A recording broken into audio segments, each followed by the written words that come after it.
What if I told you that a homemade aircraft built in a garage would humiliate the most advanced fighter jets in the world?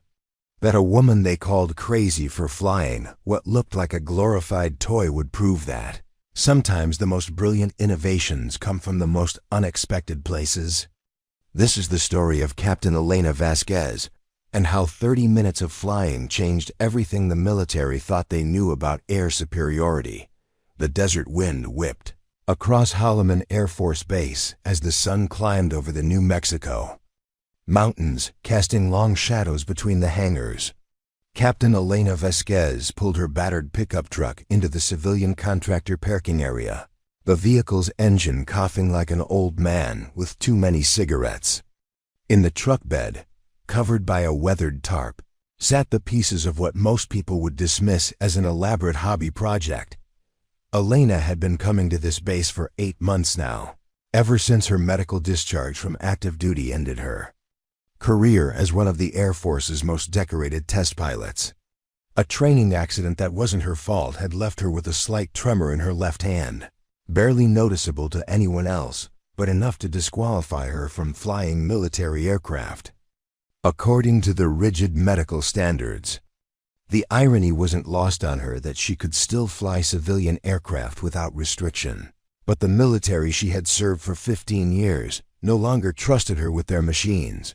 Now she worked as a civilian aeronautical consultant, a fancy title that mostly meant she reviewed technical specifications and wrote reports that younger officers would present as their own work. The pay was decent, but the job felt like watching someone else live her life. Every day she watched pilots half her age climb into cockpits of aircraft she had helped develop, while she sat in a windowless office analyzing data on a computer screen. The guard at the gate, Sergeant Martinez, waved her through with the casual indifference reserved for regular contractors. To him, she was just another civilian with a security badge, someone who belonged in the administrative areas, but not on the flight line where the real work happened. He had no idea that the woman driving the rusty pickup truck had logged over 3,000 hours in experimental aircraft, or that she held 17 aviation records that still stood today. Elena parked near the research and development hangars, where the newest and most classified aircraft underwent testing. Through the chain-link fence, she could see the sleek silhouettes of F-22 Raptors and the angular bulk of F-35 Lightning fighters. These were the aircraft that represented the pinnacle of American air power, machines worth hundreds of millions of dollars each, equipped with the most advanced technology that human engineering could produce. She gathered her laptop bag and the small toolbox she always carried, then carefully lifted a section of her project from the truck bed. To anyone watching, it looked like she was carrying model airplane parts, the kind of thing a hobbyist might work on in their spare time. The components were lightweight, almost delicate looking, constructed from materials that appeared too fragile for serious aviation. She had learned to be discreet about her project after too many people had made jokes about her toy plane. The research building was a monument to military efficiency, all concrete and glass, designed by people who valued function over form. Elena badged into the building and made her way to her assigned workstation, passing walls lined with photographs of aircraft that had shaped aviation history. There were pictures of the Wright Flyer, the P-51 Mustang, the SR-71 Blackbird, and dozens of other machines that had once represented the cutting edge of flight technology. What struck her was how many of these revolutionary aircraft had initially been dismissed by experts as impractical or impossible. Her workspace was a small cubicle in a sea of identical spaces, each occupied by contractors, engineers, and analysts who kept the military's aviation programs running. Most of her colleagues were pleasant enough, but they saw her as someone who had washed out of active duty, not as the pioneering test pilot she had been. Dr. Michael Chun, a propulsion specialist, in the next cubicle, was one of the few who knew her background and treated her with appropriate respect. "Morning, Elena," Chun said, looking up from his computer where he was analyzing turbine efficiency data. "Working on your secret project again." Elena smiled as she set her toolbox on her desk. Chun was the only person at the base who took her personal aircraft project seriously, probably because he understood the engineering principles involved better than most. "Just some refinements to the control system.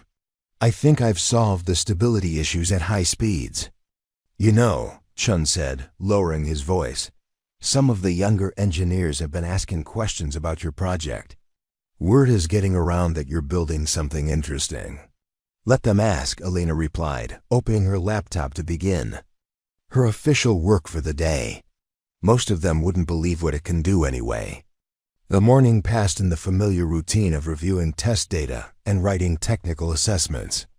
Elena's current assignment involved analyzing the performance characteristics of the F-35's new engine modifications, work that would have been fascinating if she were actually involved in the flight testing instead of just crunching numbers. She had helped develop the original testing protocols for this engine when she was still on active duty, but now she was relegated to reviewing data that other pilots had collected. At lunchtime, she made her way to the base cafeteria, a utilitarian space filled with the chatter of military personnel and civilian workers. The food was adequate but uninspiring, typical institutional fare designed to fuel bodies rather than please palates. Elena usually ate alone, reading technical journals or sketching design modifications for her aircraft, but today she was joined by Lieutenant Colonel Sarah Wells, one of the few active duty officers who still acknowledged her existence. "Elena," Wells said, settling into the plastic chair across from her, "I heard an interesting rumor about you. Something about building an aircraft in your garage?" Elena looked up from her journal, where she had been sketching improvements to her wing design. "Rumors have a way of growing in the telling, Sarah. What exactly are people saying?" "That you're building some kind of experimental aircraft. Some of the pilots are joking about your hobby plane, but a few of the engineers are taking it seriously." Wells leaned forward, her voice taking on a more serious tone. "Is it true? Are you actually building something that flies?" Elena considered her response carefully. Wells was a friend, someone who had stood by her during the medical review board hearings, but she was also active-duty military with loyalties to the system that had discarded Elena. "I'm working on some aerodynamic concepts that interest me. Whether it flies or not depends on your definition of flight." Wells laughed. "You always were cryptic about your projects. Remember when you were developing the high-altitude modifications for the U-2? Everyone thought you were crazy until you proved that the aircraft could operate at 90,000 feet. "That was different," Elena said. "That was official military business with unlimited funding and a full engineering team. This is just a personal project that helps me stay connected to actual aviation instead of endless paperwork."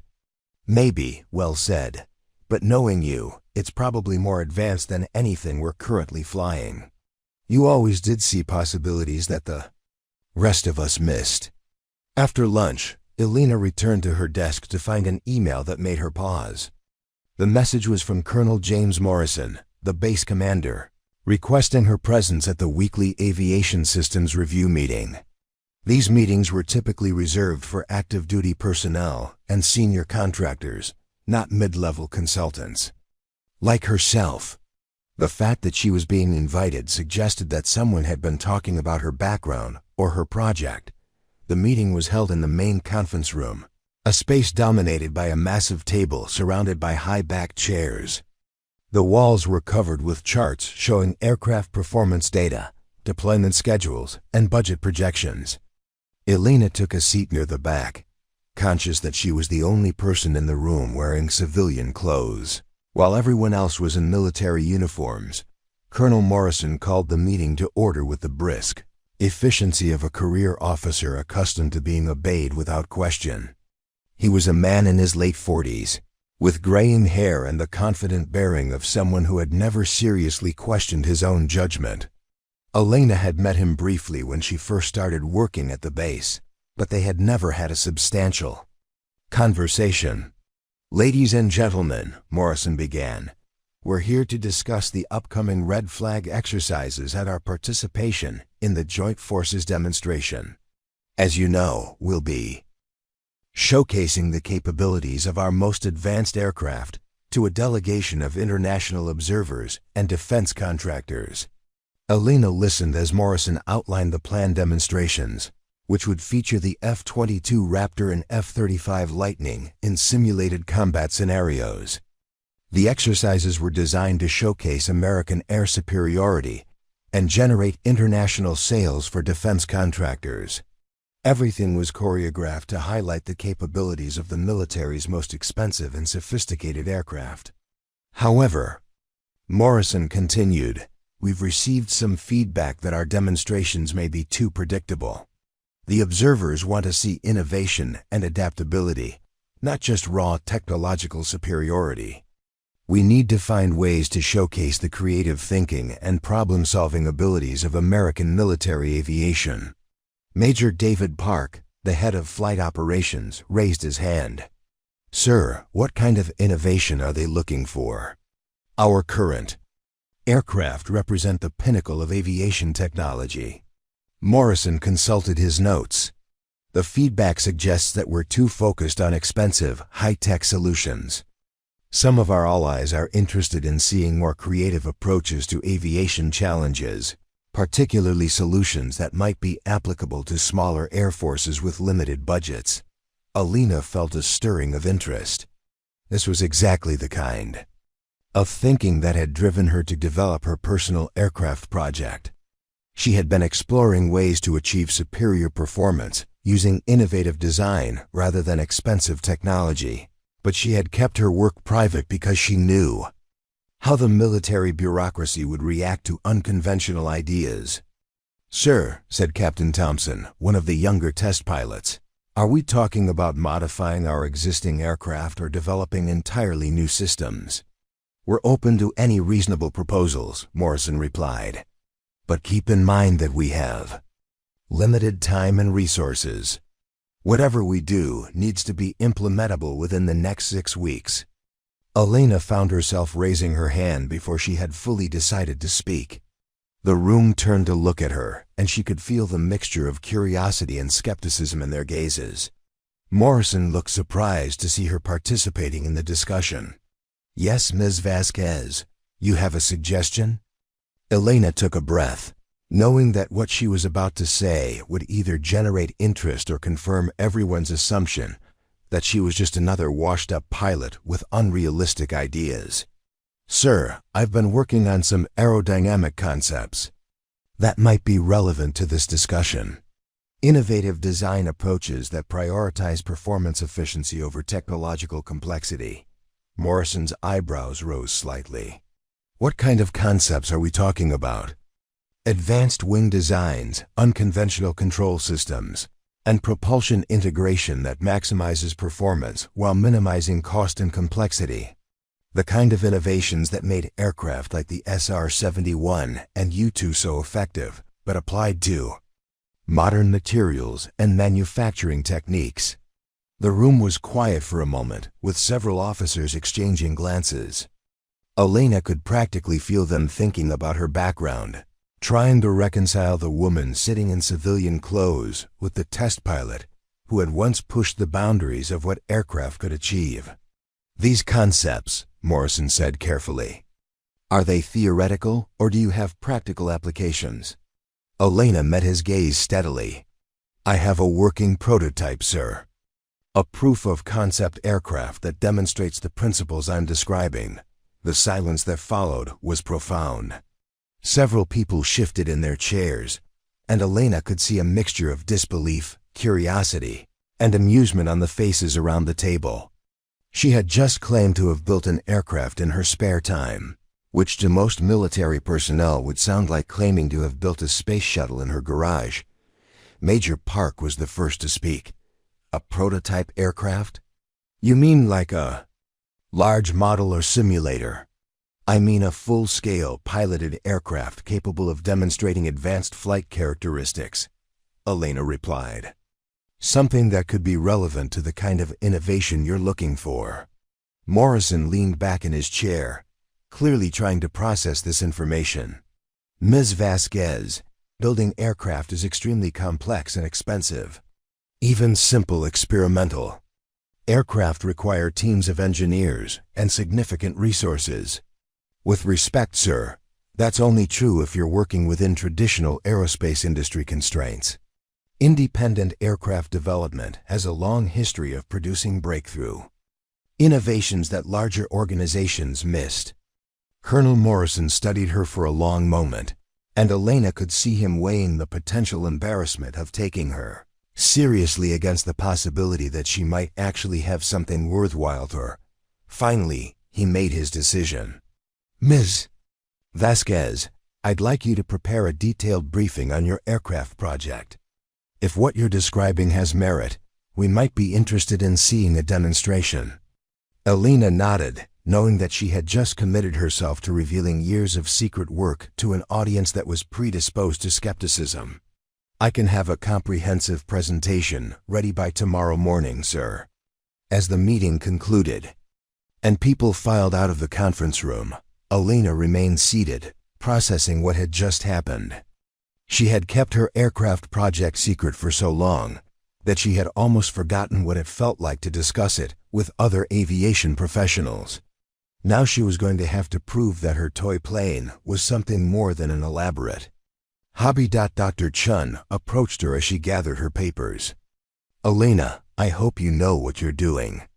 If that aircraft of yours isn't everything you've implied, this could be very embarrassing for you. Elena smiled, feeling a familiar excitement that she hadn't experienced since her days as an active test pilot. Michael, I've been embarrassed before. But I've also been underestimated, and that's usually when I do my best work. As she walked back to her desk, Elena began mentally preparing for the most important presentation of her civilian career. Tomorrow she would have to convince a room full of skeptical military officers that an aircraft built in a garage could offer something that billion-dollar defense programs had missed. The challenge was daunting, but for the first time in months, she felt truly alive. The next morning arrived with the kind of crisp desert air that made flying irresistible. But Elena barely noticed the weather as she prepared for what could either vindicate years of secret work or end her consulting career in spectacular fashion. She had spent most of the night refining her presentation, knowing that she would have exactly one opportunity to convince a room full of skeptics that her unconventional approach to aviation had merit. Colonel Morrison had scheduled the briefing for 0800 hours in the secure conference room, the same space where classified aircraft programs were discussed and billion-dollar decisions were made. Elena arrived 30 minutes early, setting up her laptop and checking the projection system. Twice. She had prepared two versions of her presentation, one that revealed the basic concepts behind her aircraft, and another that included performance data that would either astound her audience or get her security clearance revoked for making claims. That seemed impossible. The first to arrive was Dr. Chun, carrying a cup of coffee and wearing the expression of someone who had also spent a sleepless night thinking about what was to come. Elena, I've been doing some calculations based on the hints you've dropped about your project. If even half of what you've implied is accurate, you've achieved some remarkable engineering breakthroughs. Michael, you haven't seen anything yet. Elena replied, connecting her laptop to the projection system. The question isn't whether the engineering works. The question is whether anyone in this room will believe it when they see it. Colonel Morrison entered precisely at 0800, followed by Major Park, Lieutenant Colonel Wells, and several other officers whose presence indicated that word of yesterday's discussion had traveled up the chain of command. Elena noticed that General Patricia Hayes, the wing commander, had also joined the group, suggesting that her claims had generated more interest than she had anticipated. Morrison called the meeting to order with his usual efficiency. Ms. Vasquez, You have the floor. Show us what you've been working on. Elena activated her presentation, and the first slide appeared on the screen. A photograph of her aircraft in flight, captured during one of her early test flights over the empty desert outside Las Cruces.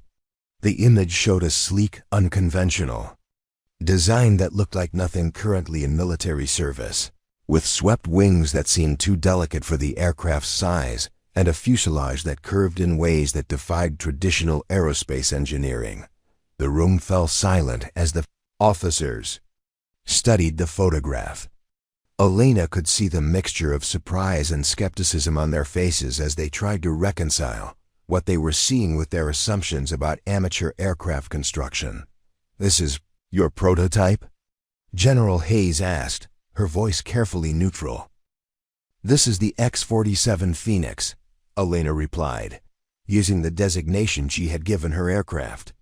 A single-seat experimental aircraft designed to demonstrate advanced aerodynamic principles and unconventional flight characteristics.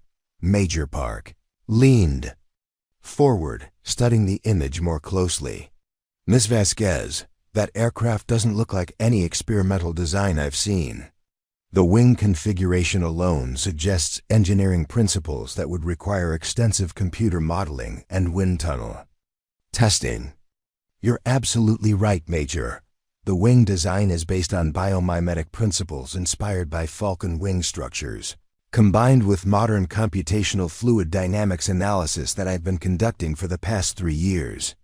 Elena advanced to the next slide, which showed technical drawings of the wing's internal structure.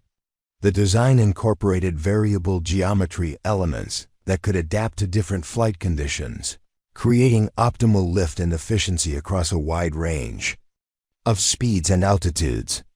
"The primary innovation is the adaptive wing system," she continued. "Instead of using traditional control surfaces, the entire wing structure can modify its shape in real time, responding to aerodynamic forces and pilot inputs. This allows the aircraft to maintain optimal performance characteristics from takeoff through supersonic flight." Dr. Chun whistled softly. "Elena, that's not just innovative, that's revolutionary. The engineering challenges alone would be staggering." "Which brings us to the question of how you accomplish this," General Hayes interjected. "Building an aircraft of this sophistication requires resources, expertise, and facilities that aren't typically available to individual developers." Elena had anticipated this question and had prepared her answer carefully. "General, I've been working on this project for 5 years, using a combination of personal savings, innovative manufacturing techniques, and partnerships with small aerospace suppliers who were willing to work with experimental designs. The total development cost has been less than $2 million. The number caused a stir in the room. $2 million was a rounding error in military aircraft development, where individual components often cost more than Elena's entire project. Lieutenant Colonel Wells spoke up. $2 million?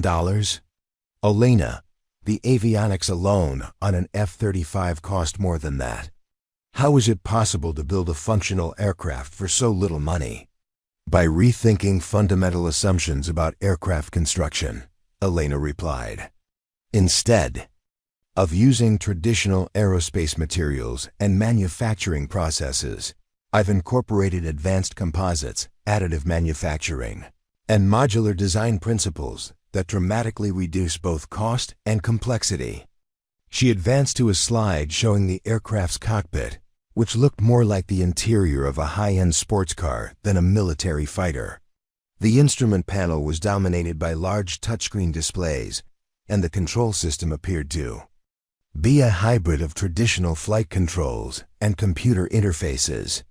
The avionics system is based on commercial off-the-shelf components that have been adapted for aviation use, Elena explained. Smartphone technology, automotive sensors, and open-source flight control software.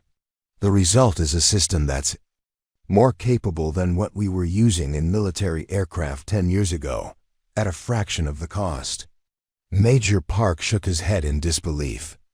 This is all very impressive in theory, Ms. Vasquez, but claiming to have built a functional aircraft and actually demonstrating flight capabilities are two very different things.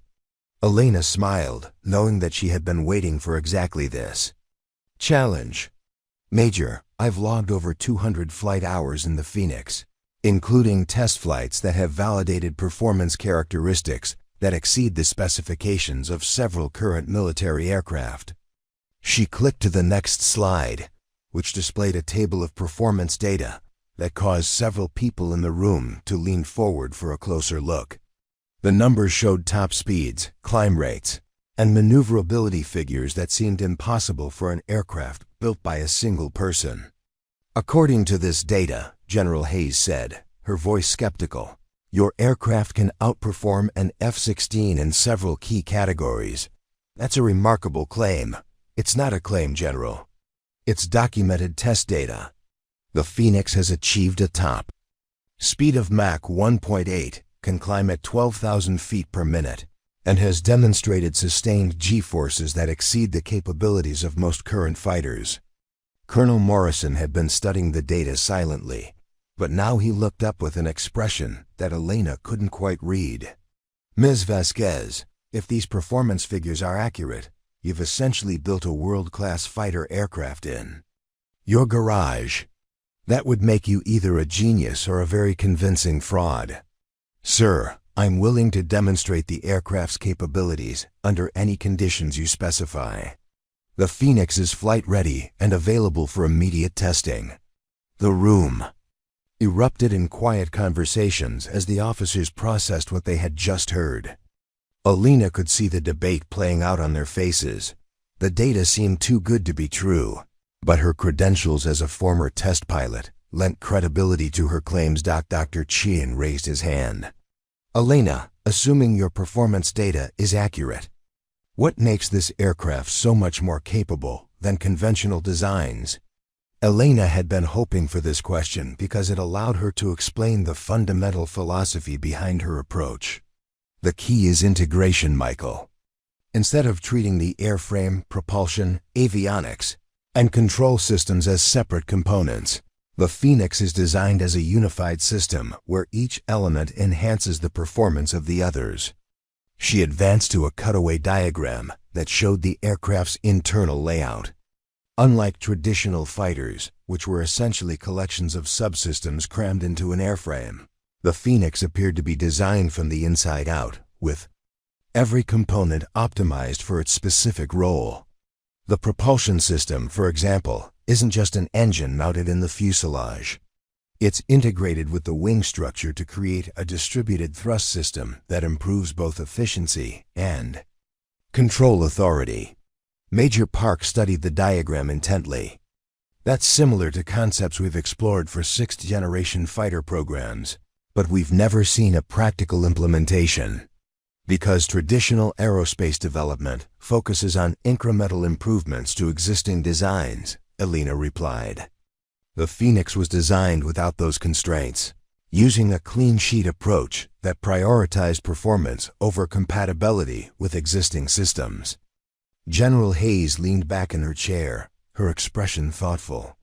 Ms. Vasquez, let's assume for a moment that everything you've told us is accurate. Why are you sharing this information with us now? You could license this technology to defense contractors and become very wealthy. Elena had known this question would come, and her answer was one she had thought about for years. General, I didn't develop this aircraft to get rich.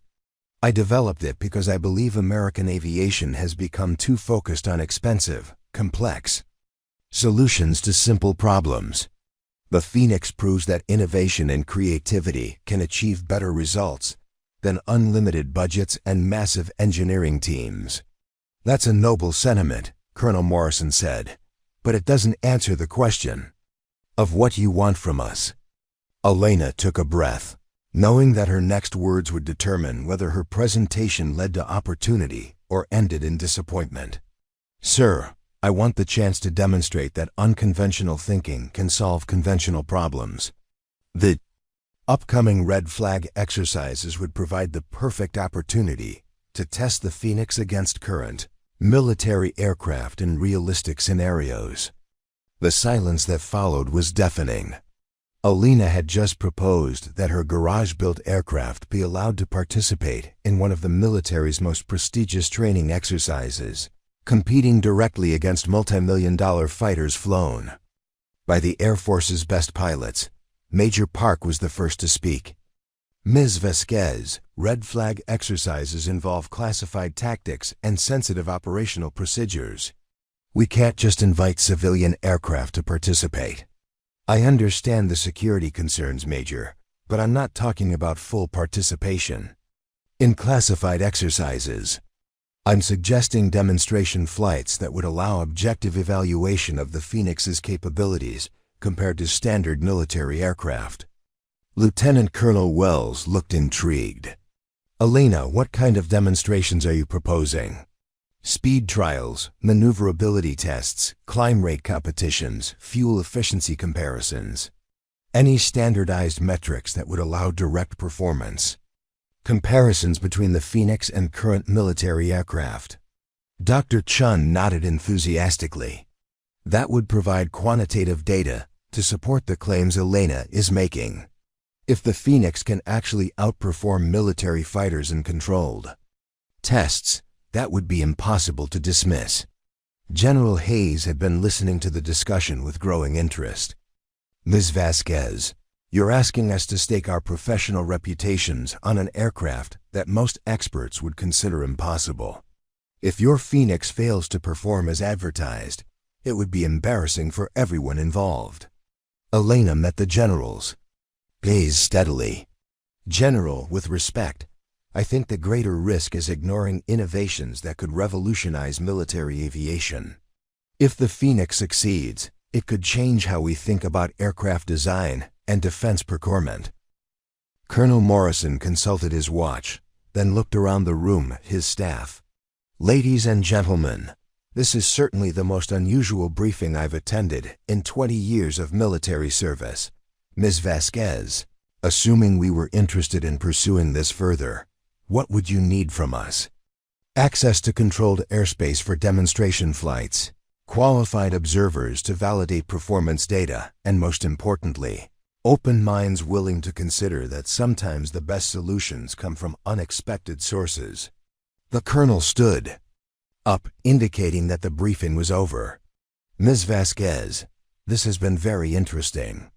We'll need time to discuss your proposal and determine whether it aligns with our operational requirements.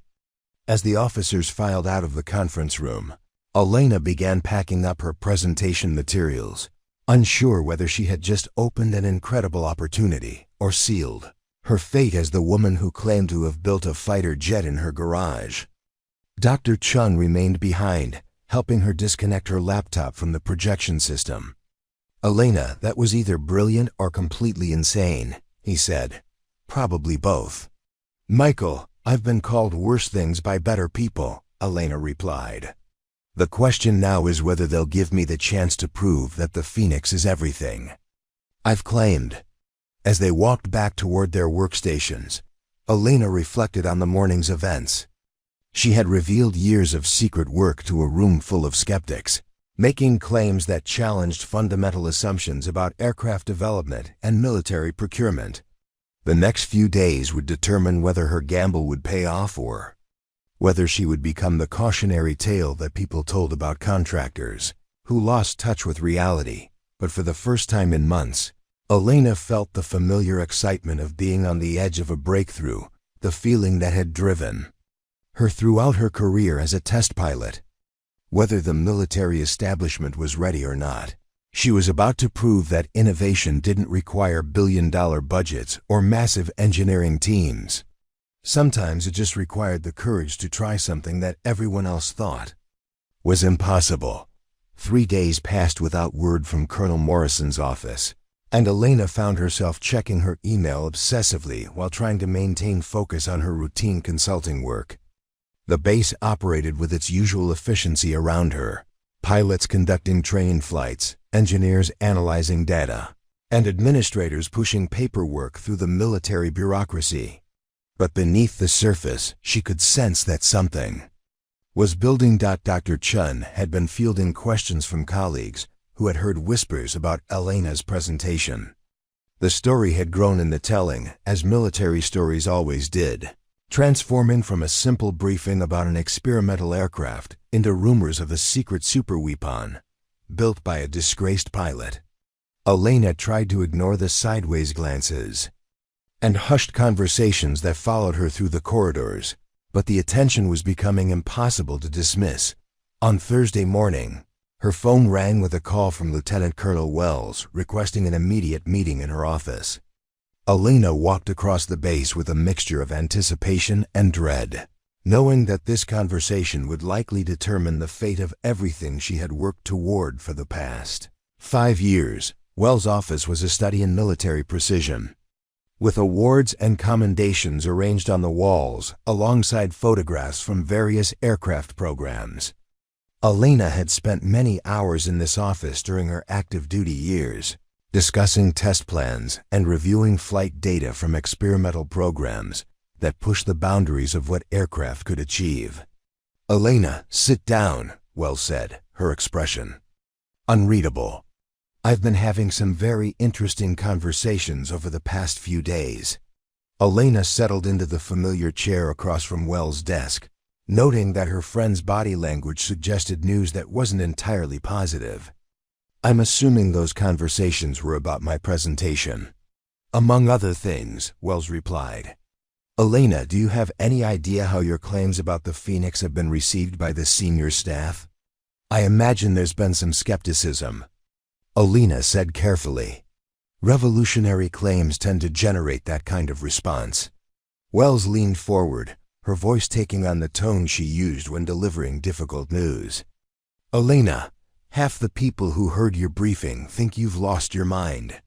The other half are terrified that you might be telling the truth." "Terrified? That's an interesting word choice." "Think about it from their perspective," Wells explained. "If a former test pilot can build an aircraft in her garage that outperforms multi-billion-dollar fighters, what does that say about the entire defense acquisition system? About the aerospace industry? About the thousands of engineers and contractors who are supposed to be developing cutting-edge technology?"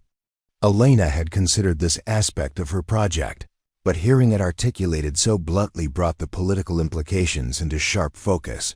Her aircraft wasn't just a technical achievement. It was a direct challenge to the established order of military aviation development.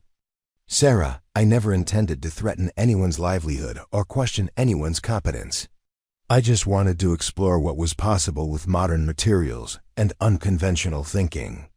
"I know that," Wells replied, "but intentions don't matter when careers and reputations are at stake.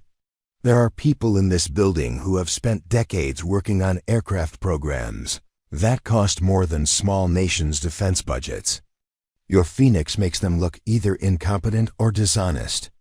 Elena felt a chill as she realized the broader implications of what Wells was telling her. She had expected technical skepticism and bureaucratic resistance, but she hadn't fully considered the personal and professional threats that her success might pose to others. "So what happens now?" Elena asked. "Do they shut down the demonstration before it starts?" Wells smiled for the first time since Elena had entered the office. "That's where it gets interesting. General Hayes has been making some calls to Washington, and apparently there are people in the Pentagon who are very interested in what you've accomplished." "People in the Pentagon?" "Elena, you're not the only one who's been questioning the efficiency of current defense procurement processes. There's a growing movement within the military leadership that believes we've become too dependent on expensive, complex solutions to simple problems. Your Phoenix might be exactly what they've been looking for." Elena felt a surge of hope mixed with apprehension. Pentagon interest could open incredible opportunities, but it could also subject her project to levels of scrutiny and bureaucracy that might crush the independent spirit that had made the Phoenix possible. "What kind of interest are we talking about?" Elena asked. "The kind that comes with funding, resources, and political protection," Wells replied. but also the kind that comes with oversight, security restrictions, and expectations that you might not be prepared to meet. Before Elena could respond, Wells' phone rang with a call that she answered immediately, indicating it was from someone important. Elena listened to one side of a conversation that consisted mostly of "yes, sir," and "understood, sir," before Wells hung up and turned back to her. "That was General Hayes. She wants to see you in her office immediately." Elena's walk to the general's office felt like the longest journey of her life. General Hayes was a legend in military aviation, one of the first women to command a fighter wing, and someone whose opinion carried significant weight throughout the Air Force. Elena had met her only briefly during her active duty years, but she knew Hayes by reputation as someone who demanded excellence and had no patience for excuses or half measures. The general's office reflected her status and experience, with photographs and memorabilia from a career that spanned 3 decades of military aviation. Hayes was standing by the window when Elena entered, looking out at the flight line where F-22 Raptors were being prepared for afternoon training missions. "Ms. Vasquez, thank you for coming so quickly," Hayes said, turning to face Elena with an expression that revealed nothing about her intentions. "Please, have a seat." Elena sat down in one of the leather chairs arranged in front of Hayes' desk, trying to project confidence while feeling increasingly uncertain about what was coming next.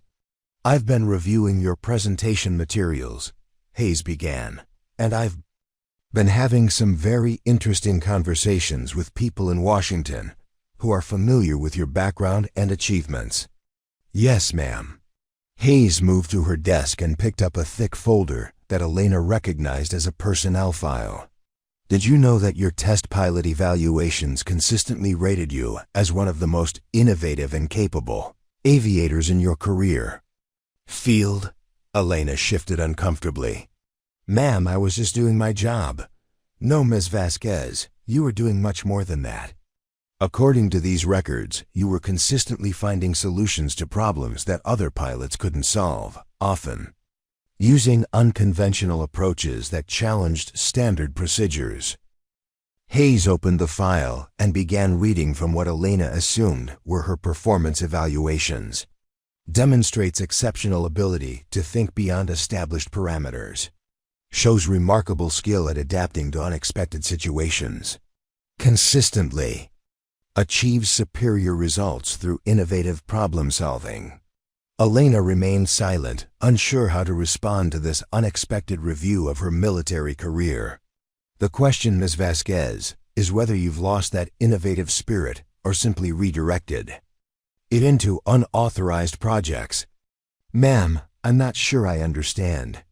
Hayes closed the file and looked directly at Elena. "I'm asking whether the Phoenix represents the same kind of innovative thinking that made you an exceptional test pilot, or whether it's the product of someone who's lost perspective on what's actually possible." Elena took a moment to consider her response, knowing that her answer would likely determine everything that followed. "General, the Phoenix represents exactly the same kind of thinking that drove me throughout my military career. The only difference is that now I'm free to pursue ideas without having to navigate bureaucratic constraints or justify every decision to committees that prioritize politics over performance." Hayes nodded slowly. "That's what I hoped you would say, Ms. Vasquez. I'm going to give you an opportunity that could either validate your claims or end your consulting career permanently." Elena felt her heart rate increase as she waited for Hayes to continue. "I've arranged for you to demonstrate the Phoenix during next week's Red Flag Exercise Observer Day. You'll have 30 minutes to prove that your aircraft can perform as advertised in front of an audience that includes defense contractors, international observers, and Pentagon officials." The announcement hit Elena like a physical blow. She had hoped for a private demonstration with limited observers, not a public performance in front of the military aviation establishment. "General, that's an incredible opportunity, but 30 minutes isn't much time to demonstrate the full capabilities of the aircraft." 30 minutes is exactly what every other aircraft gets during red flag demonstrations, Hayes replied. If the Phoenix is as capable as you claim, 30 minutes should be more than sufficient to prove your point. Elena realized that Hayes was essentially calling her bluff, forcing her to prove her claims under the most challenging possible circumstances. There would be no second chances, no opportunities to explain away poor performance, and no hiding behind technical excuses. "Ma'am, what specific demonstrations would you like me to perform?" Hayes smiled for the first time since Elena had entered. "The office. That's entirely up to you, Ms. Vasquez.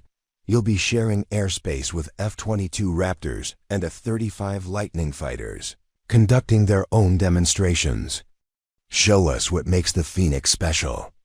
Elena felt a familiar surge of adrenaline as she realized what Hayes was proposing. She would be flying her garage-built aircraft alongside the most advanced fighters in the world, with an audience of experts, watching every move. It was exactly the kind of challenge that had always brought out her best performance. "Generally, I accept the opportunity. When do you need my flight plan?" "Monday morning. The demonstration is scheduled for Wednesday afternoon, at 1400 hours. Ms. Vasquez, I hope you understand the significance of what you're about to attempt." Elena stood up, feeling the weight of expectation settling on her shoulders. "Ma'am, I understand that I have one chance to prove that unconventional thinking can produce extraordinary results." "Exactly," Hayes replied. "Don't waste it." As Elena left the general's office, she felt a mixture of excitement and terror that reminded her of her first solo flight in an experimental aircraft. Everything she had worked toward for the past 5 years would be decided in 30 minutes of flying, in front of an audience that included some of the most knowledgeable aviation experts in the world. The next 3 days would be crucial for her final preparations and system checks. Elena knew that the Phoenix was capable of everything she had claimed, but she also knew that military demonstrations had a way of revealing weaknesses that never appeared during private test flights. She would need to push both herself and her aircraft to their absolute limits, with no margin for error and no opportunity for excuses. But as she walked back toward her office, Elena felt the familiar confidence that had carried her through decades of test-flying dangerous and experimental aircraft. The Phoenix was ready, and so was she. Monday morning brought a sandstorm that grounded all flight operations at Holloman, leaving Elena staring out her office window at a wall of brown dust that reduced visibility to less than 50 yards. The irony wasn't lost on her that nature had chosen this particular week to demonstrate its own version of air superiority, but she used the grounded time to conduct final systems checks on the Phoenix and review every detail of her upcoming demonstration. Dr. Chun found her in Hangar 18 at 0600 hours, where she had been working since before dawn to complete her pre-flight preparations. The Phoenix sat in the center of the hangar like a technological sculpture, its sleek lines and unconventional proportions making it appear almost alien compared to the military aircraft visible through the open hangar doors. "Elena, you look like you haven't slept in days," Chun observed, noting the coffee-stained notebooks and technical manuals scattered around her makeshift workspace. "Sleep is overrated when you're about to either validate 5 years of work or become the biggest joke in military aviation," Elena replied, not looking up from the avionics diagnostic she was running on her laptop. Chun walked around the aircraft, studying details that he had only seen in photographs and technical drawings. Up close, the Phoenix was even more impressive than Elena's presentation had suggested. The craftsmanship was exceptional, with every component precisely fabricated and integrated into a design that seemed to flow from nose to tail without a single unnecessary element. "Elena, I've been thinking about your demonstration plan. 30 minutes isn't much time to showcase all of the Phoenix's capabilities." Elena finally looked up from her computer, her expression showing the strain of the past few days. "Michael, I've been thinking about the same thing. I can't demonstrate everything, so I need to focus on the capabilities that will have the most impact on that particular audience. What did you decide?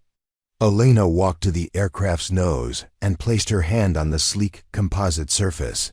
Speed, maneuverability, and efficiency. Those are the metrics that defense contractors and Pentagon officials understand. If I can prove that the Phoenix exceeds the performance of aircraft that cost 100 times more to develop, that will get there. Attention. Chun nodded thoughtfully. That makes sense, but how do you plan to demonstrate those capabilities in a way that's undeniable? Military demonstrations are carefully controlled, and there won't be opportunities for direct competition with other aircraft. Elena smiled for the first time in days. That's where the beauty of Wednesday's schedule works in my favor. The F-22 and F-35 demonstrations are scheduled immediately before mine. The audience will have just watched the best that conventional military aviation has to offer, and then they'll see what's possible when you start from scratch without institutional constraints. Tuesday brought clear skies and a phone call that changed everything. Elena was conducting final engine tests when her cell phone rang with a call from General Hayes' office, requesting her immediate presence for an urgent briefing. She shut down the Phoenix's systems and drove across the base with growing apprehension, wondering what crisis had developed to threaten her demonstration. General Hayes was waiting in her office along with two men in civilian suits whom Elena didn't recognize. Their bearing and the way they carried themselves suggested government officials of significant importance, possibly from Washington. Ms. Vasquez, thank you for coming so quickly, Hayes said. I'd like you to meet Mr. Robert Sterling from the Defense Advanced Research Projects Agency and Mr. James Crawford from the Office of the Secretary of Defense. Elena shook hands with both men, noting their careful assessment of her appearance and demeanor. Sterling was a tall, thin man with gray hair and the intense eyes of someone accustomed to evaluating revolutionary technologies. Crawford was younger, probably in his 40s, with the polished appearance of a career Pentagon official. Ms. Vasquez, Sterling began, we've been reviewing the technical specifications you provided for your aircraft, and we have some questions about the performance. Claims you've made. Elena felt her stomach tighten. What kind of questions, sir? Crawford opened a thick folder and consulted several pages of notes. According to your data, the Phoenix can achieve sustained speeds of Mach 1.8 using an engine that produces less than 8,000 pounds of thrust. Our propulsion experts believe that's physically impossible given the aircraft's estimated weight and drag characteristics. Elena had been expecting this challenge and had prepared her response carefully. Sir, those calculations are based on assumptions about conventional aircraft design and propulsion. Integration. The Phoenix uses a distributed thrust system that works in conjunction with the wing structure to create additional lift and reduce parasitic drag. Sterling leaned forward, his expression skeptical. Ms. Vasquez, we've seen a lot of revolutionary aircraft designs over the years, and most of them turn out to be based on flawed assumptions or incomplete understanding of aerodynamic principles. I understand your skepticism, sir, but the Phoenix has logged over 200 flight hours demonstrating these performance characteristics. The data isn't theoretical. It's based on actual flight testing. Crawford consulted his notes again. That brings us to another concern. You claim to have conducted extensive flight testing, but we have no record of experimental aircraft operations in your area. The FAA requires detailed documentation for this type of activity. Elena realized that she was walking into a trap that could end her demonstration before it began. Her test flights had been conducted in remote areas of New Mexico, where air traffic was minimal, and she had been careful to avoid controlled airspace that would require official notification. Sir, I've conducted all flight testing in accordance with experimental aircraft regulations, operating in uncontrolled airspace with appropriate safety precautions. Ms. Vasquez, General Hayes interjected, These gentlemen aren't here to question your compliance with aviation regulations. They're here because certain people in Washington are very interested in what you've accomplished." Sterling nodded. "Ms. Vasquez, if your aircraft can actually perform as advertised, it represents a significant breakthrough in aviation technology. But extraordinary claims require extraordinary evidence." Elena met his gaze steadily.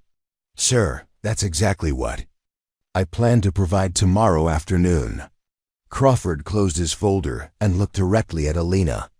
"Ms. Vasquez, we need you to understand the broader implications of what you're attempting. If the Phoenix succeeds, it will raise serious questions about current defense procurement processes and the effectiveness of traditional aerospace development programs. And if it fails," Sterling added, "it will reinforce existing skepticism about unconventional approaches to military technology development." Elena realized that she was caught in the middle of a much larger political battle than she had initially understood. Her aircraft had become a symbol in a debate about innovation, efficiency, and the future direction of military aviation. "Gentlemen, I didn't build the Phoenix to make political statements or challenge existing institutions. I built it to explore what's possible when you combine innovative thinking with modern technology." General Hayes stood up, indicating that the meeting was coming to an end.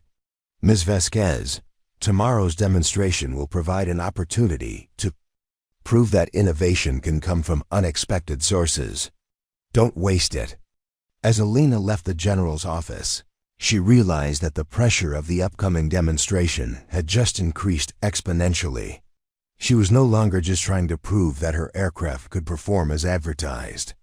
She was testing whether unconventional innovation could compete with institutional expertise, and unlimited budgets. Wednesday morning arrived with perfect flying weather, clear skies, light winds, and unlimited visibility.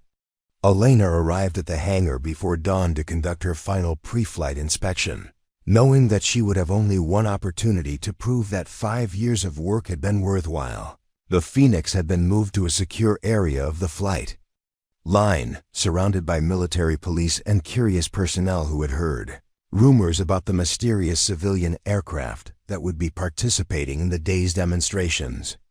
Elena walked around her aircraft methodically, checking every system and component with the thoroughness that had kept her alive through decades of experimental flying. Dr. Chun joined her as she completed her external inspection. "Elena, how are you feeling about this?" Elena looked up at the clear desert sky, feeling the familiar pre-flight mixture of excitement and anxiety that had accompanied every important test flight of her career. "Michael, I feel like I'm about to find out whether the past 5 years of my life have been brilliant or completely insane." "Probably both," Chun replied with a smile. "Just remember that you've already achieved something remarkable, regardless of what happens this afternoon." At 1200 hours, the VIP observers began arriving in a convoy of government vehicles and charter aircraft. Elena watched from the hangar as defense contractors, Pentagon officials, international military representatives, and aerospace industry executives gathered in the designated viewing area. She recognized several faces from aviation magazines and industry conferences, people whose opinions carried significant weight in the world of military aviation. The F-22 demonstration began precisely at 1300 hours, with 2 Raptors performing a flawless display of speed, maneuverability, and precision that showcased why the aircraft was considered the pinnacle of air superiority technology.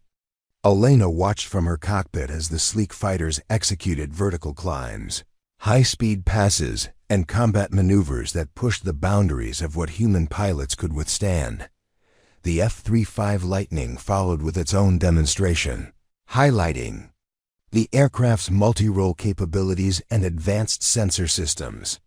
The single-engine fighter performed admirably, though Elena noted that its maneuvers were more conservative than those of the F-22, reflecting the aircraft's design priorities and operational constraints. At 1355 hours, Elena received clearance to taxi to the active runway. The Phoenix rolled across the tarmac with surprising quietness, its advanced engine producing none of the thunderous roar associated with military fighters. Several observers pointed at the unusual aircraft, their expressions ranging from curiosity to skepticism. Elena lined up on the runway and performed her final systems check, confirming that every component was operating within normal parameters. Through her canopy, she could see the assembled crowd of observers, their attention focused entirely on her aircraft and its upcoming performance. At exactly 1400 hours, the tower cleared her for takeoff. Elena pushed the throttles forward and felt the Phoenix accelerate with smooth, powerful thrust that pressed her back into her seat. The aircraft lifted off cleanly and climbed at a rate that immediately caught the attention of everyone watching from the ground. Her 30 minutes had begun. The Phoenix climbed through 5,000 feet in less than 90 seconds, its rate of ascent causing several observers on the ground to check their instruments and exchange glances of disbelief. Elena felt the familiar exhilaration of flight combined with the unique responsiveness of her aircraft, which seemed to anticipate her intentions before she fully formed them in her mind. Tower, Phoenix requesting clearance to flight level 250. For initial demonstration sequence, Elena transmitted, her voice calm despite the adrenaline coursing through her system. Phoenix, cleared to flight level 250. Be advised you have company at your 10 o'clock, F-22 returning from demonstration pattern. Elena looked left and spotted the Raptor about 2 miles away, its pilot apparently curious enough about the strange civilian aircraft to alter his return course for a closer look. The F-22 was flying straight and level at approximately 400 knots, giving Elena an unexpected opportunity to demonstrate the Phoenix's capabilities in direct comparison to one of the world's most advanced fighters. She pushed the throttles to military power and felt the Phoenix surge forward with acceleration that pressed her deeper into her seat. The aircraft's distributed thrust system engaged automatically, channeling exhaust flow through carefully designed passages in the wing structure that created additional forward momentum while reducing drag. Within 60 seconds, she had closed the distance to the F-22 and was flying in loose formation with the surprised Raptor pilot. Unknown aircraft, this is Viper Lead. Please identify yourself and state your intentions. Came the radio call from the F-22. Viper Lead, this is Phoenix. Just thought I'd say hello during my demonstration flight. Elena could see the F-22 pilot's helmet turn toward her aircraft as he got his first close look at the Phoenix's unconventional design. She maintained formation for 30 seconds, allowing the Raptor pilot to observe her aircraft's stability and control response at high speed, then executed a vertical climb that left the F-22 far below. The Phoenix's nose pointed straight up as Elena pulled 4 Gs through the vertical, climbing at a rate that would have been impressive for a rocket, much less a conventional aircraft. The crowd of observers on the ground watched in stunned silence as the small aircraft disappeared into the clear desert sky, climbing faster than most of them had ever seen a piloted aircraft climb. At 25,000 feet, Elena leveled off and began the speed demonstration that would either validate her claims or expose them as impossible exaggerations. She pushed the throttles to afterburner and felt the Phoenix accelerate with a smoothness that belied the tremendous forces involved. The aircraft's advanced flight control system automatically adjusted wing geometry and thrust distribution to maintain optimal efficiency as speed increased. Mach 1.0 came and went with barely a tremor as the Phoenix transitioned through the sound barrier. Elena watched her airspeed indicator climb steadily. Mach 1.2, Mach 1.4, Mach 1.6. At Mach 1.7, she leveled off and maintained that speed for 2 full minutes, giving ground observers time to confirm the radar readings that showed her small aircraft flying faster than many military fighters were capable of sustained flight. Phoenix, this is the tower. We're showing your ground speed at over 1100 knots. Please confirm your airspeed indication. Tower Phoenix indicating Mach 1.7 in level flight. Systems normal, aircraft stable. Elena could imagine the conversations taking place in the observation area as radar operators confirmed impossible readings from an aircraft that looked like it had been built in someone's garage. She reduced power and began a controlled descent, preparing for the maneuverability demonstration that would showcase the Phoenix's most revolutionary capabilities. At 15,000 feet, she began a series of maneuvers that pushed the boundaries of what the observers thought they understood about aircraft performance. The Phoenix rolled through barrel rolls with a precision that seemed computer-controlled, transitioned from vertical climbs to inverted flight with movements that appeared to defy the laws of physics, and executed turns so tight that the aircraft seemed to pivot around its center of mass rather than following conventional flight paths.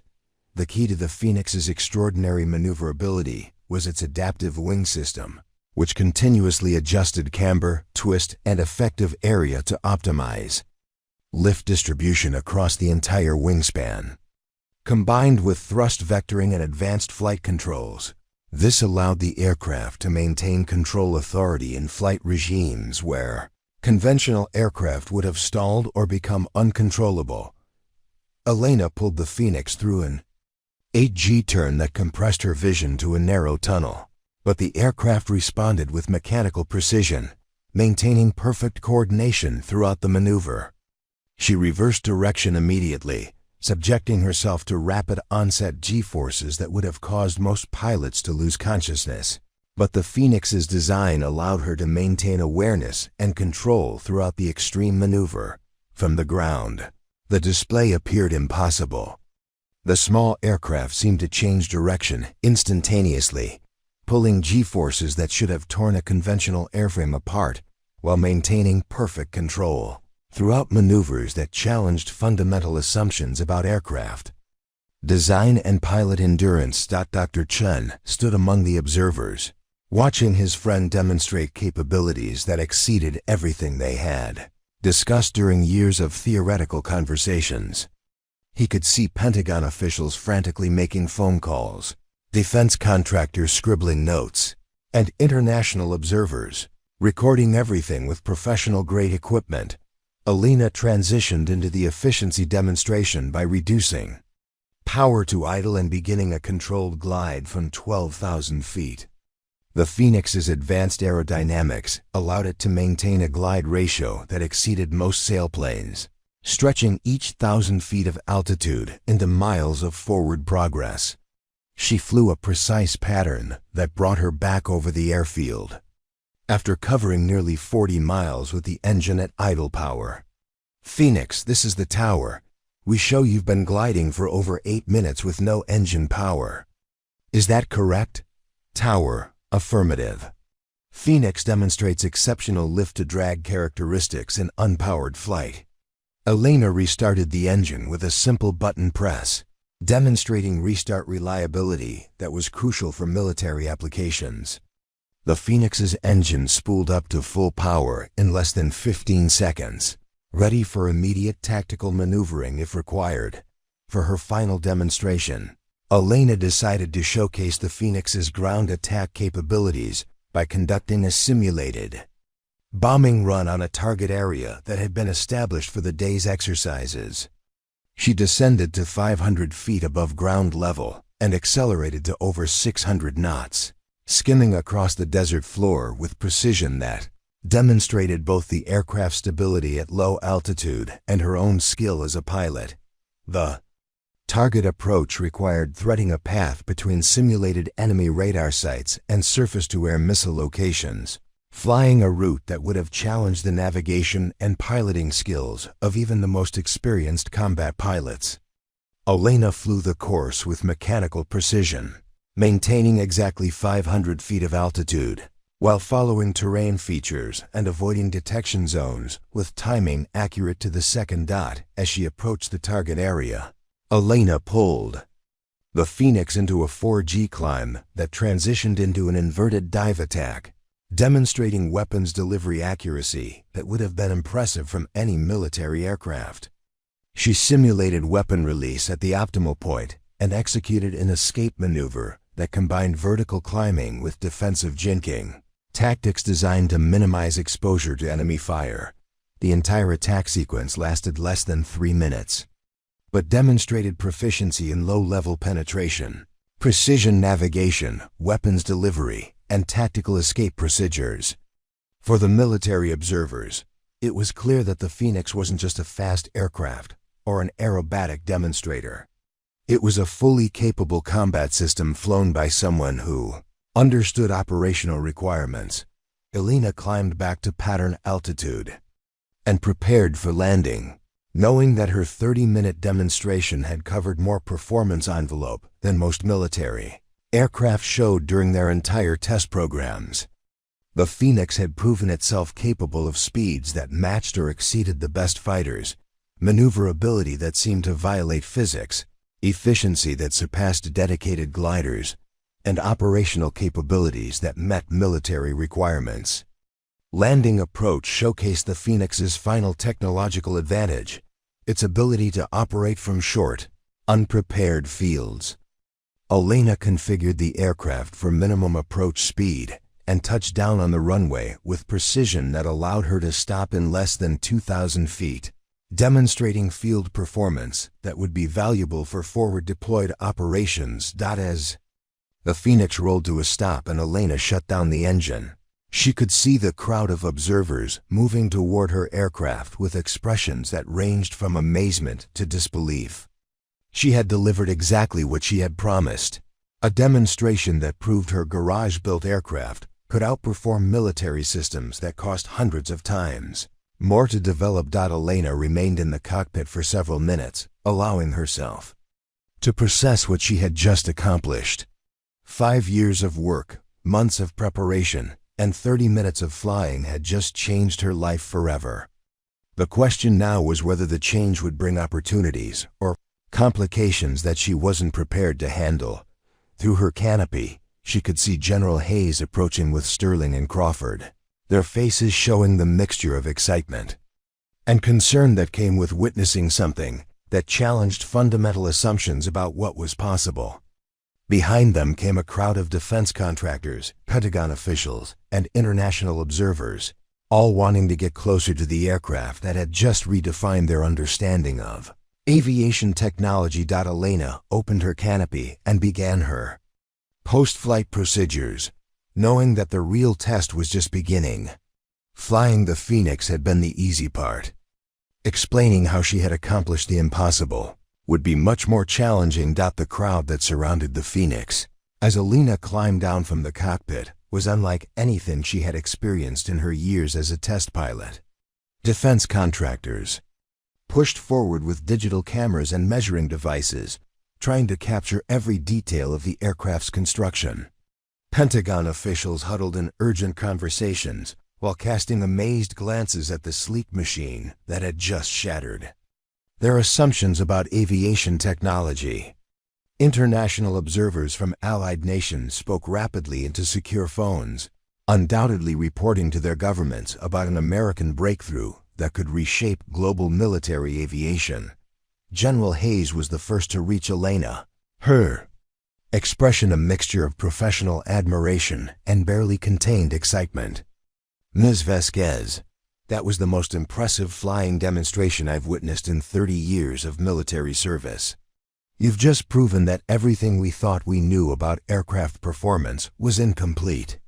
Elena removed her helmet and ran her fingers through sweat-dampened hair, still processing the adrenaline rush of the past 30 minutes. "General, the Phoenix performed exactly as designed. The question now is whether anyone believes what they just saw." Sterling from DARPA pushed through the crowd, his earlier skepticism replaced by the intense focus of someone who had just witnessed a technological revolution. "Ms. Vasquez, we need to discuss this aircraft immediately. The performance characteristics you've demonstrated could change the entire direction of military aviation development." Before Elena could respond, she found herself surrounded by a barrage of questions from observers who struggled to reconcile what they had witnessed with their understanding of aerodynamic principles. A defense contractor from Lockheed Martin demanded to know how she had achieved such extraordinary climb rates. A propulsion expert from Pratt and Whitney insisted that her speed demonstrations were impossible given the engine specifications she had provided. An aerodynamicist from Boeing claimed that her maneuverability displays violated fundamental laws of physics. Dr. Chun managed to work his way through the crowd to Elena's side, his face beaming with pride and vindication. "Elena, they're going completely crazy. I've heard at least 6 people claim that what you just did was impossible, even though they watched it happen with their own eyes."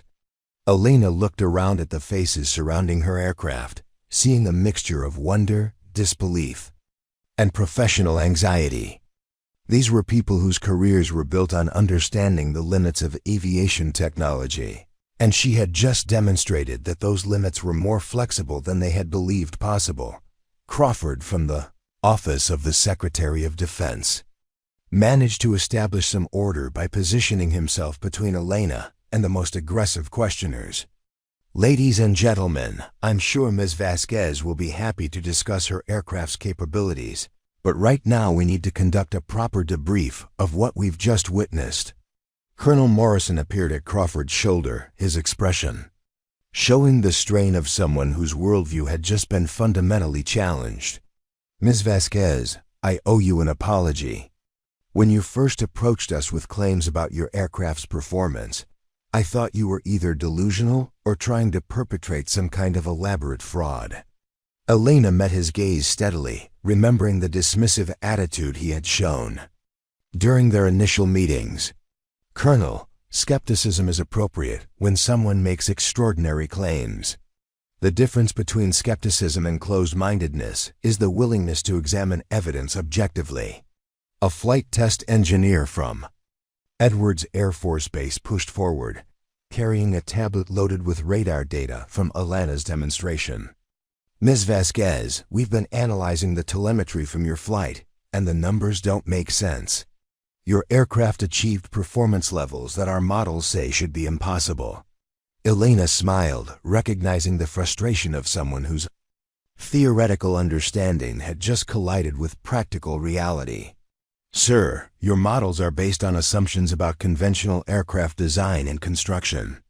When you change the fundamental assumptions, the performance envelope changes as well." "But how?"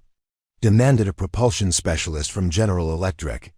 "Your engine produces less thrust than the auxiliary power unit on an F-35, yet you demonstrated speeds and climb rates that exceed our most powerful fighters." Elena looked around at the faces surrounding her, realizing that she had reached the moment she had been preparing for since the day she first conceived the Phoenix project. These people needed to understand not just what her aircraft could do, but how it accomplished the impossible. "The key is integration," Elena began, her voice carrying the authority of someone who had spent years perfecting every aspect of her design.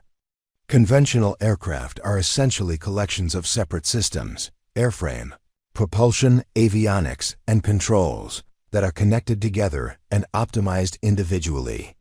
The Phoenix is designed as a single integrated system where every component enhances the performance of every other component." She gestured toward the aircraft's wing, which appeared almost organic in its flowing lines and subtle curves. "The wing isn't just a lifting surface. It's part of the propulsion system. Exhaust flow is channeled through passages in the wing structure that create additional thrust while reducing drag. The result is effective thrust that's nearly double what the engine produces by itself." A structures engineer from Northrop Grumman studied the wing more closely, trying to understand how such integration was possible. "Ms. Vasquez, that kind of integration would require manufacturing tolerances and materials properties that are extremely difficult to achieve, especially in a garage workshop." Elena walked to the wing root and pointed to construction details that demonstrated the sophisticated engineering behind the Phoenix's deceptively simple appearance. Advanced composites, precision machining, and modular assembly techniques. The same technologies that make Formula One race cars possible, applied to aircraft design with modern computational tools. Sterling interrupted the technical discussion with a question that went to the heart of the broader implications. Ms. Vasquez, if these design principles are so effective, why hasn't the aerospace industry discovered them? We spend billions of dollars on research and development. Elena paused, knowing that her answer would challenge fundamental assumptions about how innovation occurred in large organizations. Sir, the aerospace industry is optimized for incremental improvements to existing designs, not revolutionary breakthroughs that challenge basic assumptions. When you have billions of dollars invested in current technology and thousands of engineers trained in conventional approaches, radical innovation becomes very difficult. Crawford nodded thoughtfully. You're suggesting that institutional constraints prevented the discovery of principles that a single individual could explore freely. Exactly, Elena replied. I didn't have to justify my design decisions to committees or conform to existing manufacturing processes. I could explore ideas that established organizations would reject as too risky or unconventional. A program manager from the Air Force Materiel Command raised his hand. Ms. Vasquez, assuming your design principles are scalable, what would it cost to develop similar aircraft for operational use? Elena had anticipated this question and had spent considerable time analyzing the economics of her approach. Sir, the Phoenix cost approximately $2 million to develop and build. A production version, optimized for manufacturing efficiency, could probably be built for less than $10 million per aircraft. The number caused a visible stir among the defense contractors in the audience. $10 million was less than many conventional aircraft cost for annual maintenance, much less initial procurement. Hayes stepped forward to address the growing excitement in the crowd. Ladies and gentlemen, we're obviously dealing with some remarkable technological achievements here, but we need to approach this systematically. Ms. Vasquez, would you be willing to participate in a comprehensive evaluation of your aircraft and design methods? Elena looked around at the faces surrounding her, seeing opportunity mixed with danger. A comprehensive evaluation would validate her achievements, but would also subject her work to levels of scrutiny and bureaucracy that might destroy the independent spirit that had made the Phoenix possible. General, I'd be honored to participate in proper evaluation procedures, but I have some conditions that would need to be met. What kind of conditions? Sterling asked, his tone suggesting that DARPA was prepared to be very accommodating. First, any evaluation would need to be conducted with respect for proprietary technologies and design methods that I've developed independently. Second, I would retain control over the Phoenix and its technical specifications throughout the evaluation process. Third, any resulting development programs would need to include meaningful participation by the original design team. Crawford exchanged glances with Sterling before responding. Ms. Vasquez, those seem like reasonable conditions for someone who has just demonstrated revolutionary capabilities. What we're interested in is understanding how your achievements could be applied to military requirements. Elena felt a surge of excitement as she realized that her 5-year gamble was about to pay off in ways she had hardly dared to imagine. Sir, I believe the principles demonstrated by the Phoenix could be applied to a wide range of military aviation requirements. Fighter aircraft, reconnaissance platforms, transport planes, even unmanned systems could benefit from integrated design approaches. A representative from the Royal Air Force, who had been observing silently, spoke up for the first time. Ms. Vasquez, would these design principles be applicable to international collaboration programs?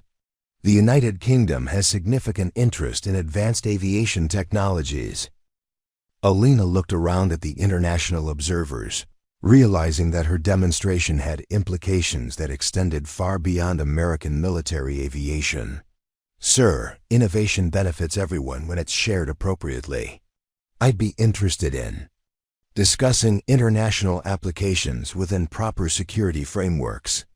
The crowd around the Phoenix continued to grow as word of the demonstration spread throughout the base. Pilots who had missed the original flight gathered to examine the aircraft that had just outperformed their own fighters.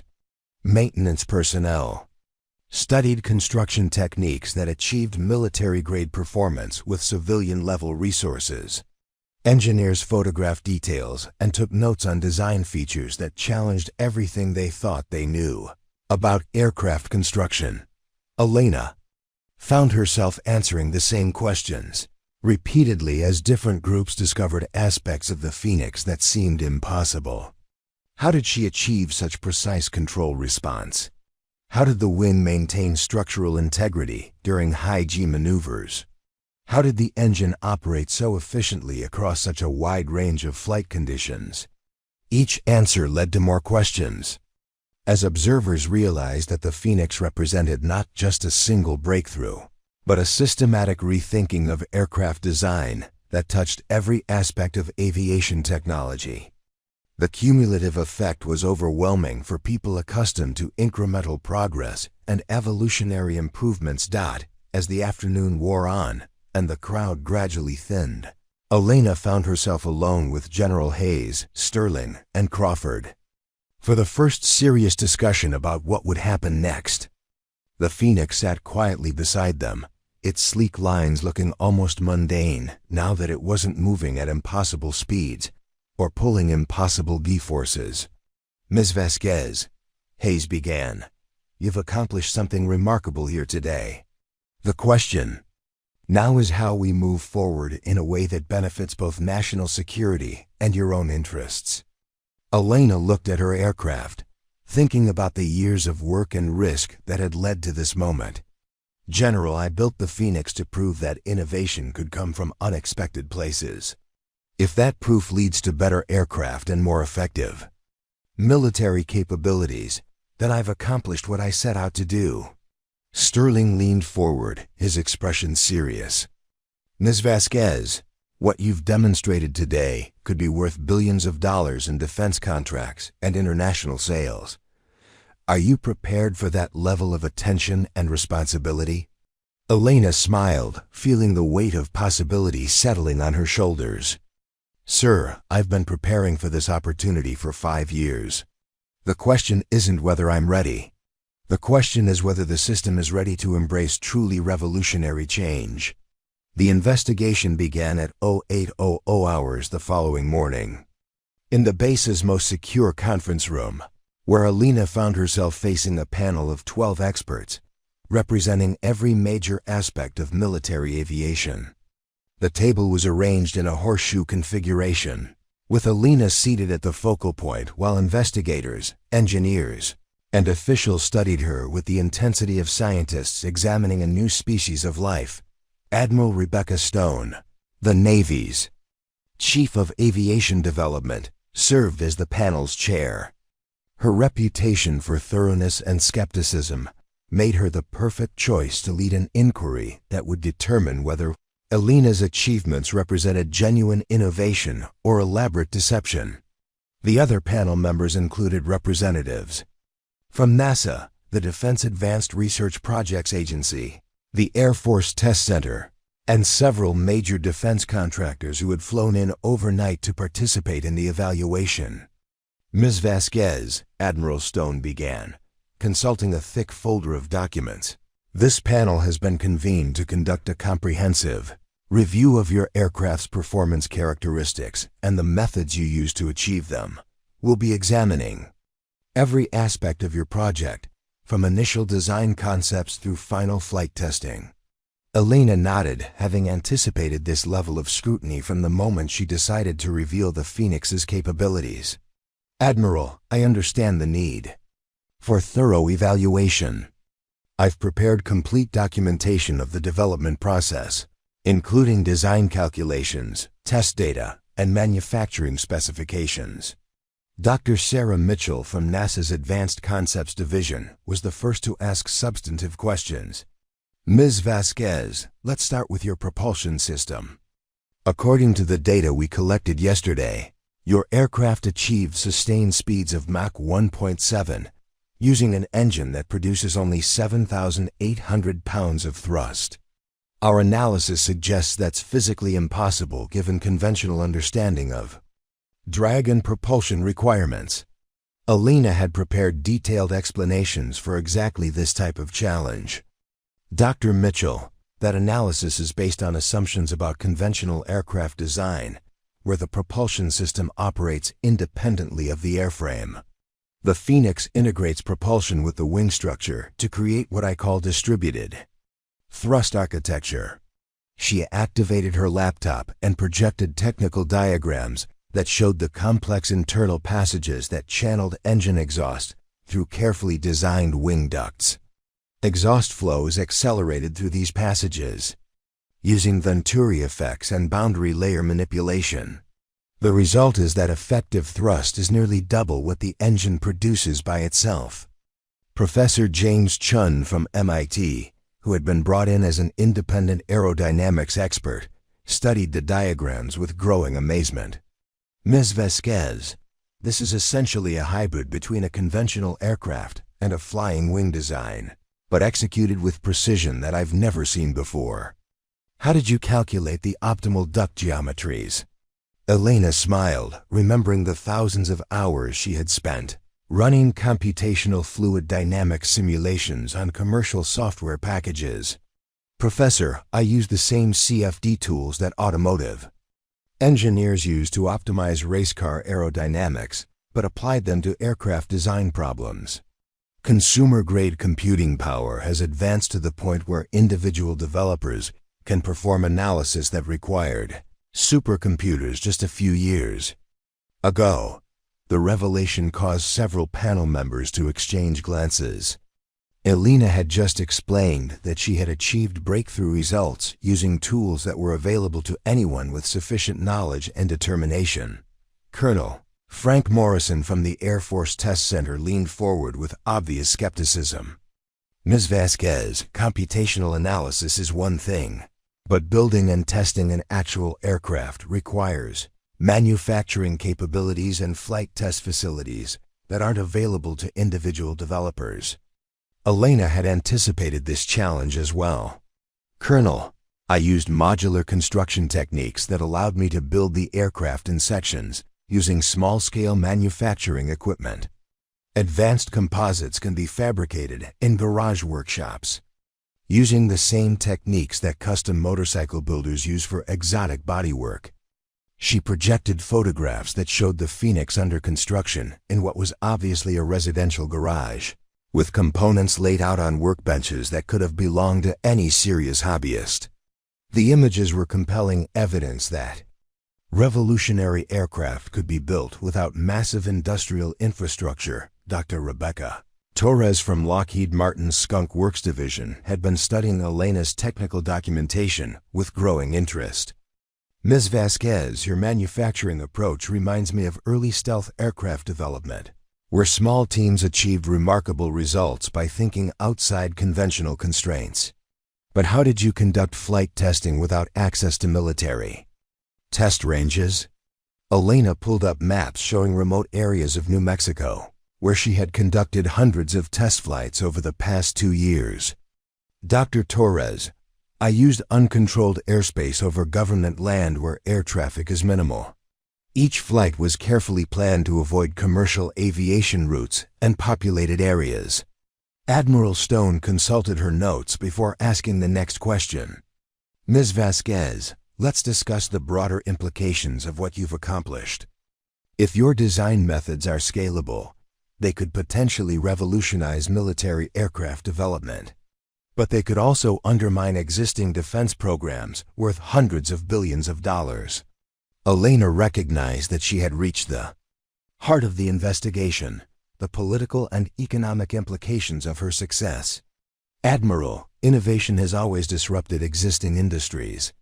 The question isn't whether change will occur, but whether we embrace it or resist it. Sterling from DARPA interrupted with a question that revealed the Pentagon's deeper concerns. Ms. Vasquez, what prevents hostile nations from duplicating your achievements? If garage-built aircraft can outperform our most advanced fighters, that has serious national security implications. Elena had thought extensively about this issue and had developed a nuanced perspective on the security challenges her work created. Sir, the Phoenix represents advanced engineering applied with modern tools and materials. The design principles aren't secret, but the specific knowledge required to execute them successfully takes years to develop. Crawford from the Office of the Secretary of Defense pressed further. But what if other countries dedicate significant resources to duplicating your methods? Could they develop similar capabilities more quickly than we initially achieved? Mr. Crawford, that's exactly why we need to embrace these innovations, rather than trying to suppress them. The only way to maintain technological superiority is to stay ahead of potential competitors, not to pretend that breakthrough technologies don't exist. The morning session continued with increasingly detailed, technical questions about every aspect of the Phoenix's design and construction. Panel members examined Elena's calculations, reviewed her test data, and challenged her explanations with the thoroughness of people whose careers depended on understanding whether her achievements were genuine. Dr. Mitchell returned to the fundamental question of aircraft performance. Ms. Vasquez, yesterday's demonstration showed maneuverability that seemed to violate basic principles of aerodynamics. How does your aircraft maintain control authority during maneuvers that would cause conventional fighters to stall? Elena projected diagrams showing the Phoenix's adaptive wing system, which continuously adjusted camber and twist to optimize airflow across the entire wingspan. Dr. Mitchell, conventional aircraft use fixed wing geometries that are optimized for specific flight conditions. The Phoenix continuously adapts its wing shape to maintain optimal performance across the entire flight envelope. Professor Chun examined the wing control system with fascination. This is biomimetic engineering applied to aircraft design. You're essentially replicating the way bird wings adapt to changing flight conditions. Exactly, Elena replied. Nature solved these problems millions of years ago. Modern technology finally allows us to apply those solutions to human-designed aircraft. The afternoon session focused on the broader implications of Elena's achievements for military aviation and defense procurement. Admiral Stone led a discussion that revealed deep concerns about how the Phoenix's success might affect existing programs and institutional relationships. Ms. Vasquez, the Admiral began, if your design methods prove scalable, they could potentially make current fighter development programs obsolete. The F-35 program alone represents over $400 billion in development costs and international commitments. Elena understood the magnitude of what Admiral Stone was describing, but remained committed to her belief that innovation should drive policy rather than being constrained by it. Admiral, sunk costs shouldn't prevent us from pursuing superior solutions. The question should be whether new technologies can better serve military requirements, not whether they threaten existing investments. Dr. Torres from Lockheed Martin raised her hand. Ms. Vasquez, from an industrial perspective, your approach raises questions about the role of major defense contractors in future aircraft development. How do you see the relationship between independent innovation and established aerospace companies? Elena had given considerable thought to this question, recognizing that her success created both opportunities and threats for traditional defense contractors. Dr. Torres, I believe there's room for both approaches. Large companies excel at systems integration and production scaling, while independent developers can explore radical innovations that might be too risky for established organizations. Sterling shifted the discussion toward practical next steps. Ms. Vasquez, assuming this panel validates your achievements, what would you recommend as the best way to incorporate your innovations into military aviation programs? Elena leaned forward, sensing that she had reached the crucial moment where investigation would transition into implementation. "Sir, I recommend establishing a parallel development program that explores unconventional approaches while maintaining existing capabilities. The goal should be to prove that these methods can be scaled for operational use." Crawford nodded approvingly. "That sounds like a reasonable approach. Ms. Vasquez, would you be willing to lead such a program if it were established?" Elena felt her heart rate increase as she realized that her 5-year gamble was about to transform into opportunity she had hardly dared to imagine. "Sir, I would be honored to contribute to such a program, but I have conditions that would need to be met." Admiral Stone looked up from her notes. "What kind of conditions?" "First, the program would need to maintain the independent spirit and rapid decision-making that made the Phoenix possible. Second, it would need to incorporate young engineers and pilots who aren't constrained by conventional thinking. Third, it would need to focus on revolutionary rather than evolutionary improvements." The panel members exchanged glances clearly. Recognizing that Elena's conditions would require significant changes to traditional defense development processes, Colonel Morrison spoke up. "Ms. Vasquez, those conditions would essentially require creating a new type of defense organization. Are you confident that such an approach could succeed within the existing military structure?" Elena smiled, thinking about the years of frustration that had led her to develop the Phoenix independently. "Colonel, the existing structure didn't create the Phoenix. Perhaps it's time to consider whether new challenges require new organizational approaches." As the afternoon session concluded, Elena realized that the investigation had evolved into something much more significant than a simple validation of her achievements. She had sparked a fundamental debate about innovation, institutional change, and the future direction of military aviation that would have implications far beyond her individual success. Admiral Stone called for a brief recess before the panel's final deliberations. "Ms. Vasquez, you've provided compelling evidence that individual innovation can achieve remarkable results. The question now is whether our institutions are flexible enough to embrace the changes your success suggests are necessary." Elena gathered her materials, knowing that the next few hours would determine whether her work would be embraced, buried, or transformed into something she might not recognize. But regardless of the panel's conclusions, she had already accomplished her primary objective, proving that revolutionary innovation could emerge from unexpected places when talented people were free to pursue unconventional ideas. 6 months later, Elena stood in a briefing room at the Pentagon, wearing the uniform of a lieutenant colonel in the United States Air Force Reserve, addressing an audience that included the Secretary of Defense, the Joint Chiefs of Staff, and representatives from every major allied nation. The Phoenix Advanced Development Program had evolved from a controversial experiment into the most closely watched military aviation initiative in decades.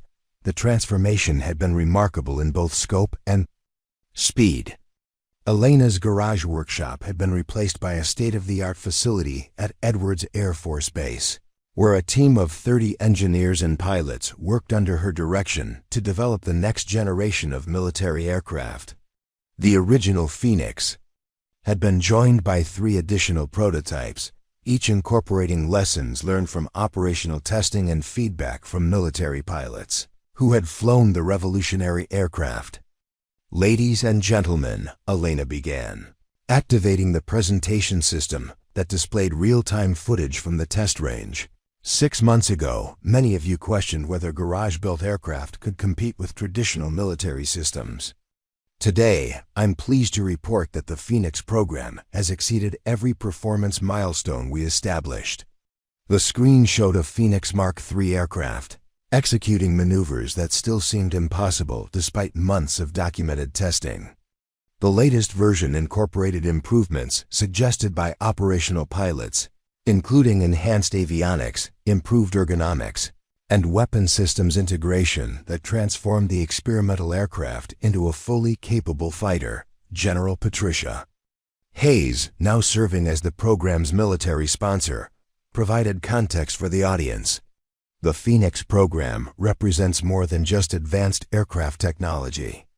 It demonstrates that innovative thinking, properly supported, can achieve breakthrough results in timeframes that traditional development programs consider impossible. Elena advanced to performance data that showed the Phoenix consistently outperformed every conventional fighter in speed, maneuverability, and operational efficiency.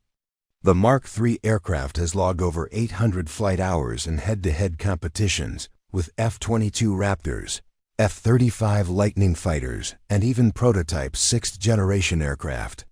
In every measurable category, the Phoenix has demonstrated superior capabilities. Secretary of Defense William Carter leaned forward with obvious interest.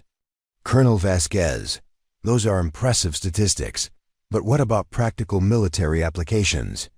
Can these aircraft actually fulfill operational requirements? Elena smiled.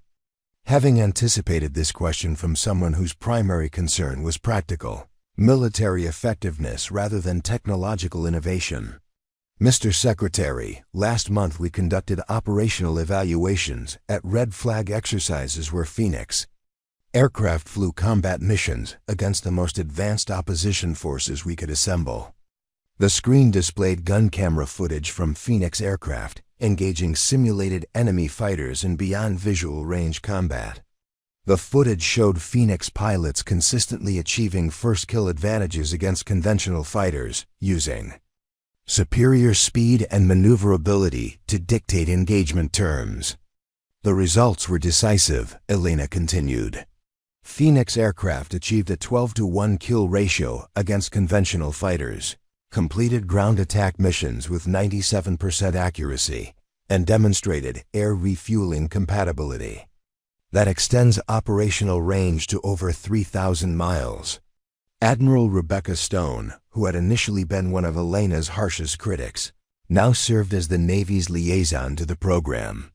Colonel Vasquez, the Navy is particularly interested in the Phoenix's carrier operations capabilities. How do these aircraft perform in maritime environments? Elena activated video footage that showed Phoenix aircraft operating from the USS Gerald Ford during recent sea trials. Admiral, the Phoenix's advanced flight controls and efficient design make it ideal for carrier operations. Landing approach. Speeds are 30% lower than conventional fighters, and the aircraft requires 60% less deck space for operations. The maritime footage showed Phoenix aircraft launching and recovering in sea conditions that would have grounded conventional fighters, demonstrating the operational flexibility that made the design attractive to all military services. Dr. Sterling from DARPA stood up to address the broader implications of the program's success. Colonel Vasquez, how has the Phoenix program influenced other military aviation initiatives? Elena had been hoping for this question because it allowed her to discuss the cultural changes that she considered more important than any specific technological achievements. Dr. Sterling, the Phoenix program has catalyzed a fundamental shift in how we approach military aviation development. We've proven that small teams with innovative approaches can outperform massive traditional programs. She displayed organizational charts that showed how the Phoenix development model was being applied to other military aviation programs. The Air Force has established 3 additional small team development programs using Phoenix methodologies. The Navy is applying similar approaches to unmanned aircraft development. Even the Army is exploring how these principles might apply to rotorcraft innovation. Colonel Morrison, who had initially dismissed Elena's claims, now served as Deputy Director of the Revolutionary Aircraft Development Initiative. The cultural impact has been as significant as the technical achievements. We've demonstrated that questioning fundamental assumptions can lead to breakthrough results. Elena nodded approvingly at Morrison's transformation from skeptic to advocate. Colonel Morrison has identified the key lesson. Innovation requires the courage to challenge established thinking, even when that thinking has been successful in the past. The British air marshal who had observed Elena's original demonstration raised his hand. Colonel Vasquez, how has international collaboration affected the program's development? Elena had been particularly proud of the international aspects of the Phoenix program, which had attracted participation from allies who recognized the potential for revolutionary military aviation capabilities. Air Marshal, we've established collaborative relationships with the United Kingdom, Australia, Canada, and Israel. Each partner contributes unique expertise while benefiting from shared technological advances.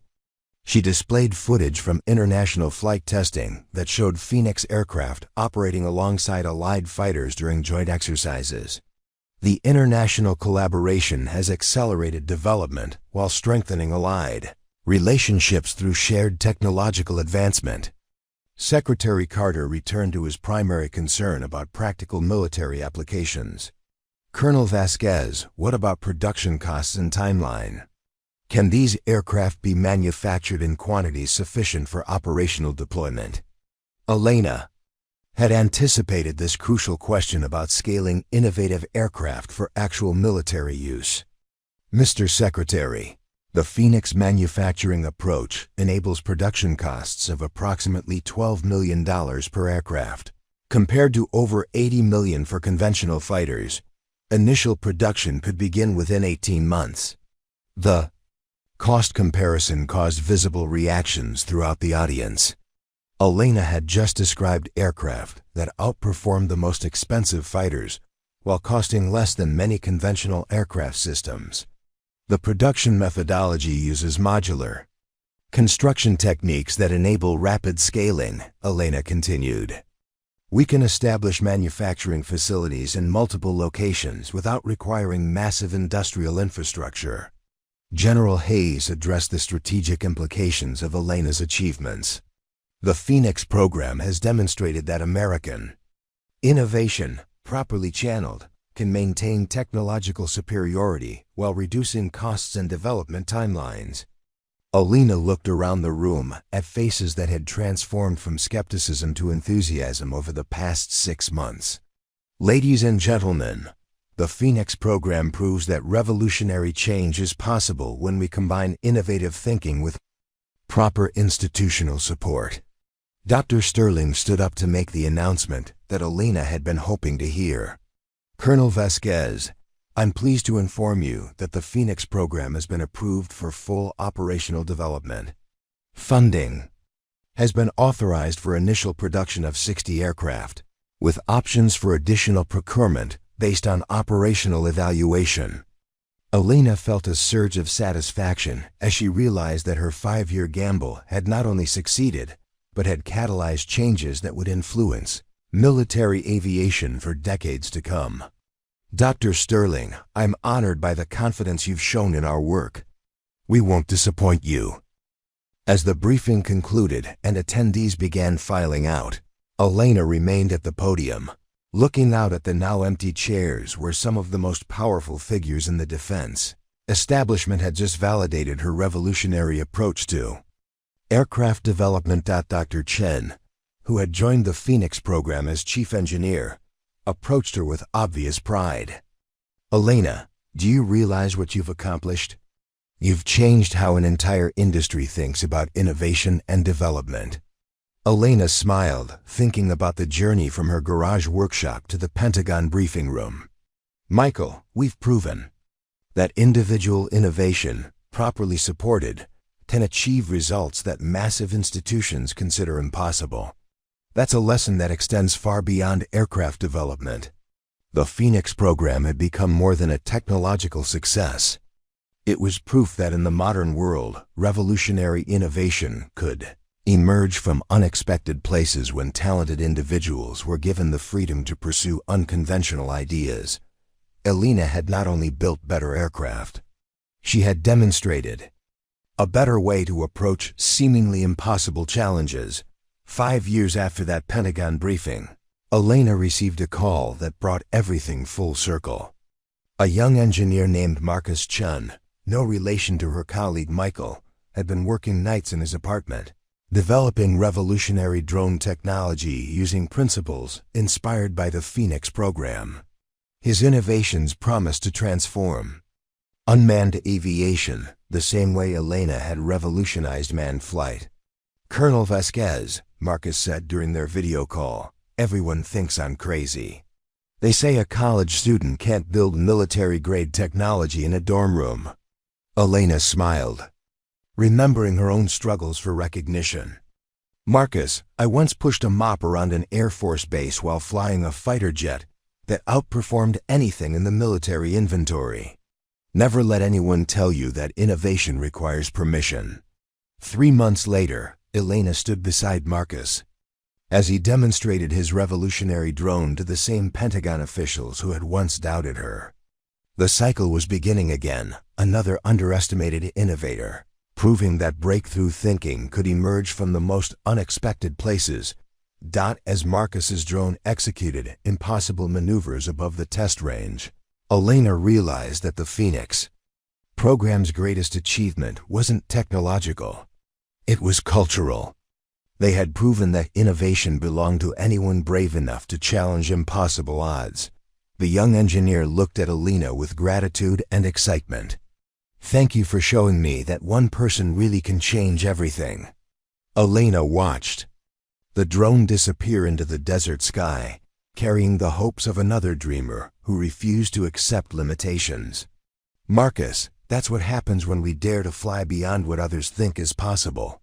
What incredible dreams are you pursuing that others might call impossible?" Share your story in the comments below. Your breakthrough might inspire the next revolutionary innovator.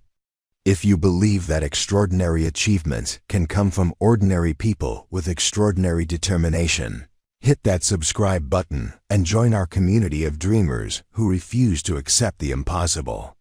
Every subscription helps us share more stories of people who dared to prove the experts wrong. Remember, today's impossibility is tomorrow's breakthrough.